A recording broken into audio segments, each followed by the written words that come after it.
Hello everyone, welcome to the Mint analysis for 14th March 2022. I just wanted to share that I have already shared the text analysis, so you can join the Telegram group for that analysis. The link will be in description. So today's highlight is that rupee has depreciated by 3.5%. And the two main reasons for this is the first is Russian-Ukraine war and the second is the US interest rates. So they have already announced that they are going to rise the interest rates and that will have an impact on the economy. So it has started reacting and rupee has started depreciating. So let's first see what is currency depreciation. As you must have came across this another term devaluation and what's the difference between two. So depreciation is basically the fall in the currency value of rupee as compared to any other currency. Here we are taking into consideration the dollar. So if the currency value falls as compared to dollar value because of the demand and supply factors, that is known as depreciation, whereas devaluation is the weakening of rupee due to administrative action. So when government comes into play and depreciates its own currency, I mean the fall in value of rupees takes place because of government, that is called devaluation. Otherwise, if it happens because of demand and supply factors, that is known as depreciation. And this is the only difference that they have. There are no other difference in terms of impact. For example, your exports will be boost because of it, and your imports will face a challenge. So that remains all that remains same.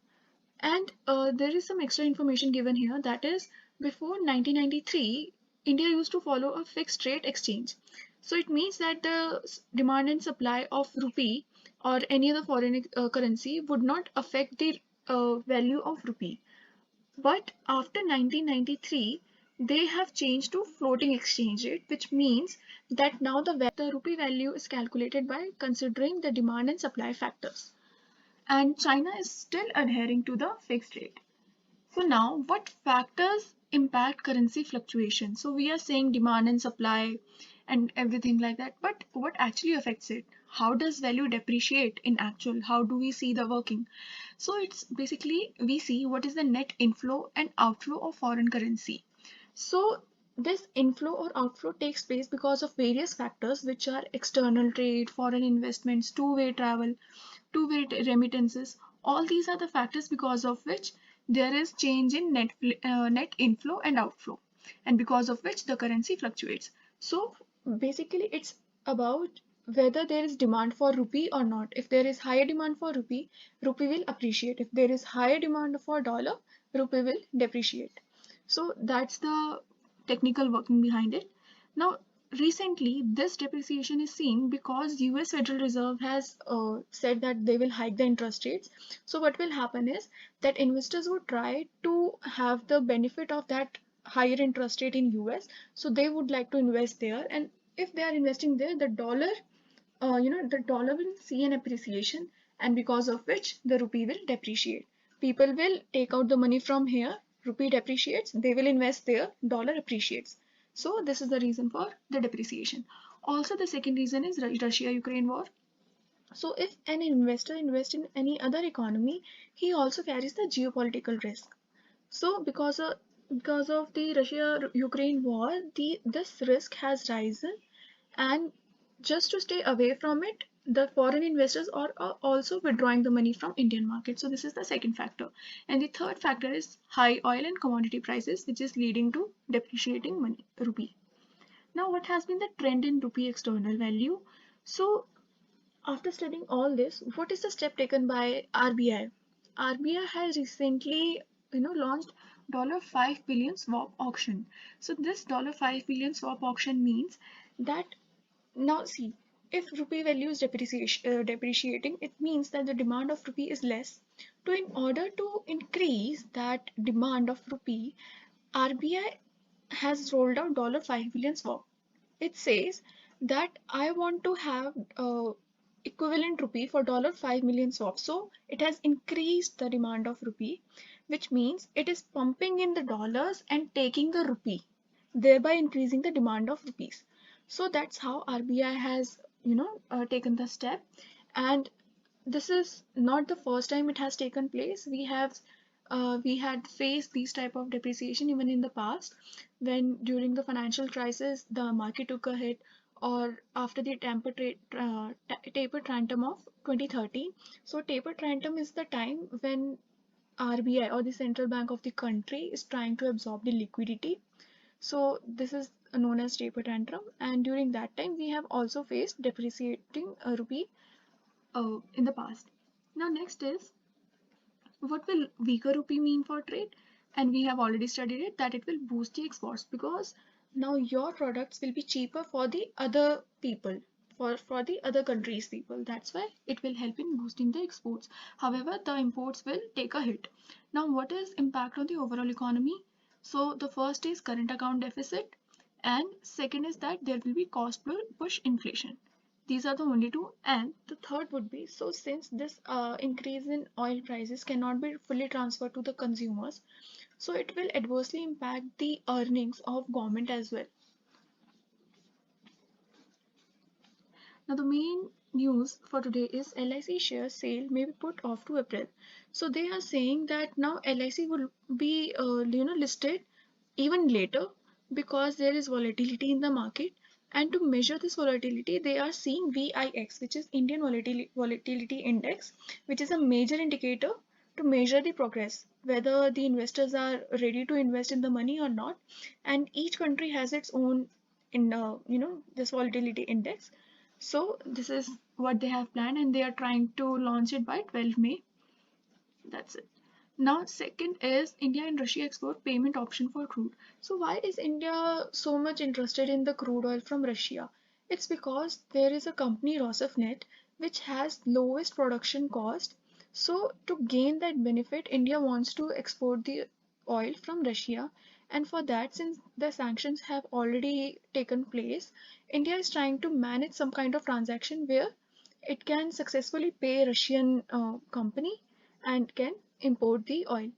So for that, the one thing that they can do is that a Russian bank can open an account in Indian bank, while an Indian bank open an account in Russia.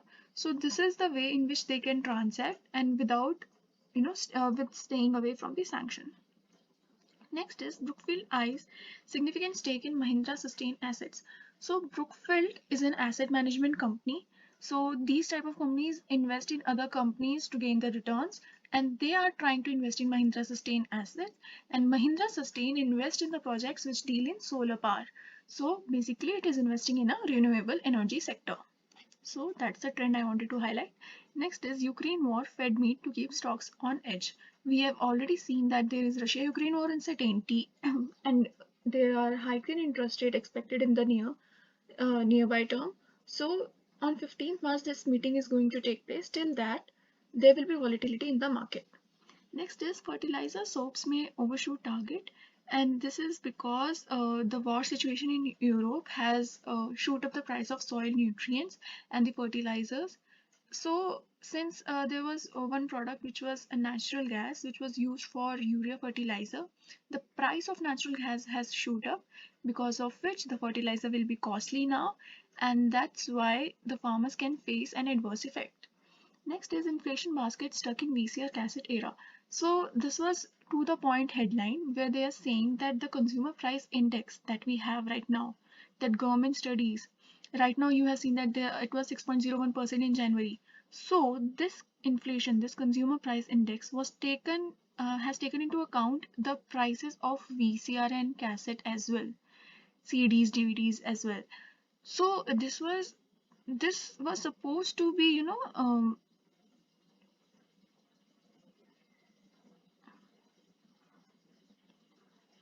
this was supposed to be corrected by now, but since government is still dependent on that type of valuation, it actually can hamper our policies, because we eventually base our policies on what is the inflation right now, what is the growth rate.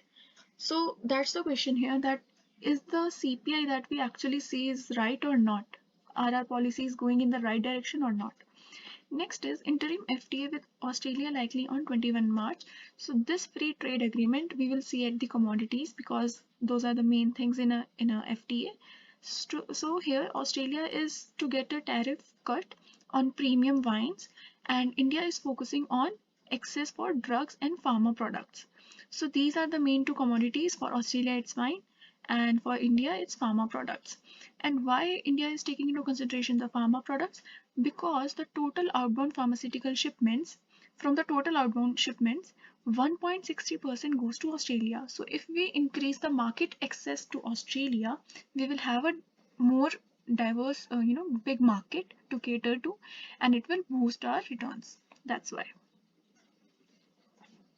Next is China places Shenzhen under lockdown. So it is being done because the COVID cases are going up in that country. That's why they have to impose the lockdown. Next is revenue key focus for Colgate's new CEO. So as you know that Colgate Palmolive has recently announced Prabha Narasimhan as its new CEO, and she will come into effect from 1st September. So here is a discussion about how it can actually boost its revenue.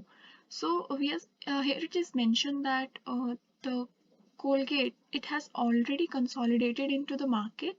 Whatever customer it could have acquired, it has already acquired. Now to boost its revenue, what else can it do? So the first thing is that it can start marketing, incur expenses on marketing. However, that won't be a wise decision because it has already consolidated in the market. So the second step could be it can diversify into new markets, introduce some new products. That's the second thing that they can do. So here we will have to see where will be the major focus of this new CEO and how it is going to affect the revenue of Colgate. And also, after her appointment, the markets showed a positive sign, so the stocks were marginally up while closing. Next is firms tell recruiters to get candidates who want to work from office. So it's a shift in trend since COVID pandemic has almost ended. Restrictions are also going almost zero. So that's why now firms are preferring those who are ready to work from office as compared to work from home.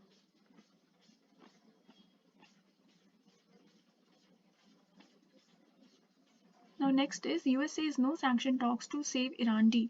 So here the Iran deal is actually 2015 Iranian nuclear deal. So this is the deal, and recently Russia had said that it will be a part of this deal if certain sanctions are being relaxed. So it is trying to create a loophole.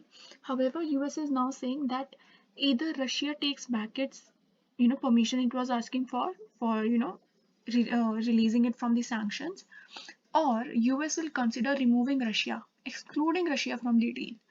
So that's what US President Mr. Biden is saying. Next is Adani, KKR, Piramal among 14 prominent bidders for Reliance Capital. So Reliance Capital is an NBFC, which is a non-banking financial company, and it's the third largest after Shrey Group and DHFL. So recently it was not able to pay the balances, because of which now the company had to be liquidated, and it was in procedure. So for that procedure, there is a term where there is a process where bids are called for by other companies. So while doing that, many companies have showed interest because, of course, it was the third largest NBFC. So some of them are Adani, KKR, Piramal, and whoever will bid the lowest, he will get highest will get the Reliance Capital. Morgan Stanley cuts India GDP growth forecast to 7.9%. So that's a one-liner.